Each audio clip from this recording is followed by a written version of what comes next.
बापू आसाराम, दोस्तों इनको कौन नहीं जानता है। आसाराम बापू वो व्यक्ति थे जिनके लाखों करोड़ों की तादाद में अनुयायी और सेवक हुआ करते थे, जिनके एक इशारे पर बड़े बड़े नेता परेता और राजनेता भी इनके आगे नतमस्तक हो जाते थे। क्या आप जानते हैं बापू आसाराम पाकिस्तान के रहने वाले थे। इनका जन्म पाकिस्तान के सिंधी प्रांत में अप्रैल 1941 में हुआ था।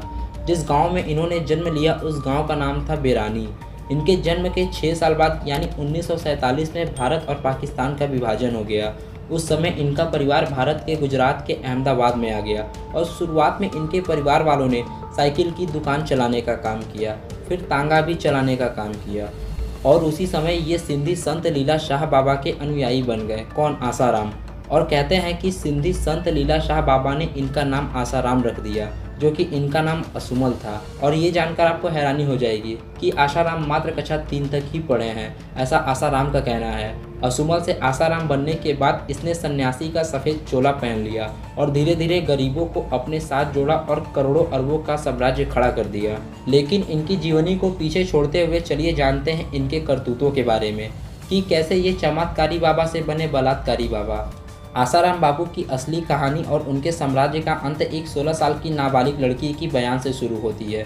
उस बयान के बाद आसाराम के खिलाफ और भी केस आते गए, जिसकी वजह से आसाराम बापू चले गए सलाखों के पीछे। तो चलिए जानते हैं उस लड़की ने बयान में क्या दिया, जिसकी वजह से आसाराम बापू का पूरा साम्राज्य चला गया। और ये सच उजागर होने के बाद पुलिस प्रशासन के भी रूह कांप गए।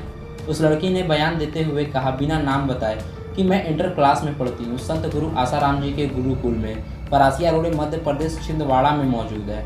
मेरे परिवार में पापा मम्मी, बड़ा भाई, छोटा भाई है और मैं हॉस्टल में रहती हूँ। अचानक एक दिन मुझे चक्कर आया, तब मेरी हॉस्टल वार्डन ने बताया कि मेरे पर भूत प्रेत का साया है और वार्डन ने कहा कि मैं आसाराम बापू से बात करूँगी।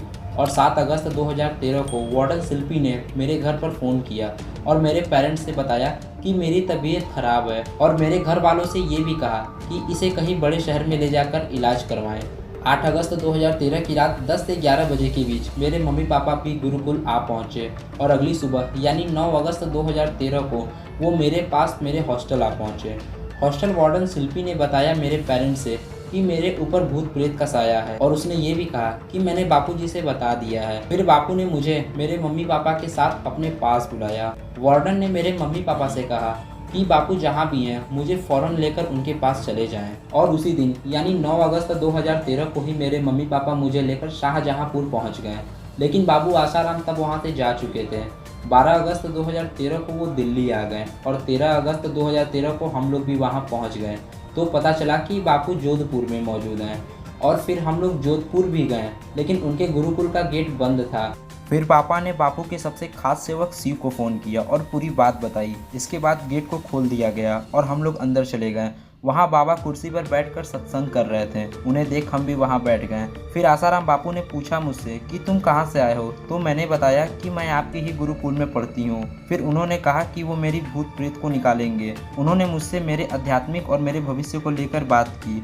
फिर बापू ने हम तीनों को रात में बुलाया। वहाँ पहुँचने के बाद बापू ने अपनी कुटिया दिखाई और हमें प्रसाद दिया। वो खाने के बाद उन्होंने हम लोगों को आराम करने के लिए भेज दिया। आराम करने के बाद अगली सुबह यानी 15 अगस्त 2015 को आसाराम बापू ने नाश्ता और खाना भिजवाया। वो सब हो जाने के बाद हमें अपने कुटिया में बुलवाया। कुटिया पहुंचने के बाद बापू ने मेरे मम्मी पापा से ध्यान करके चले जाने को कहा। ध्यान करने के बाद पापा तो चले गए, लेकिन मम्मी नहीं गई। इसके बाद बापू ने मुझे कुटिया के पीछे एक चबूतरे पर बैठा दिया। वहाँ एक गिलास दूध देकर पीने को कहा। उसके बाद उन्होंने मेरी मम्मी को भी कहा कि वो वहाँ से जा सकती हैं, लेकिन मम्मी वहीं बैठी रही। इसके बाद बापू सामने वाले दरवाजे से कुटिया में चले गए और लाइट बंद कर दी और कुटिया के पीछे वाले दरवाजे से मुझे अंदर बुलाया। मैं अंदर गई तो उसने मुझे अपने पास बैठाया। बात करते हुए कहा कि जाओ देख कर आओ कि तुम्हारे मम्मी पापा कहाँ हैं। तो मैंने बाहर देखा तो सिर्फ मम्मी बैठी थी और मैंने अंदर जाकर यही बताया कि सिर्फ माँ बैठी है। ये सुनते ही आसाराम बापू ने कमरे का दरवाज़ा बंद कर दिया। फिर मुझसे छेड़छाड़ करने लगे और मैं चिल्लाई तो बापू ने धमकी दिया कि वो मेरे माँ बाप को जान से मार देंगे। इसलिए मैं चुप हो गई और उसने मेरा मुंह भी बंद कर दिया। फिर मेरे साथ ज़बरदस्ती करने लगा। मैं रोने लगी तो उसने मेरा मुंह दबाकर चीखें बंद कर दी। ये सब उसने मेरे साथ 1.5 घंटे तक किया। रूम से बाहर उसके 2-3 सेवक भी खड़े थे। जैसे मैं बाहर आने लगी तो उसने मुझे फिर से धमकी दी, कहा कि किसी से कुछ मत बताना वरना तुम्हारे माँ बाप को मार देंगे।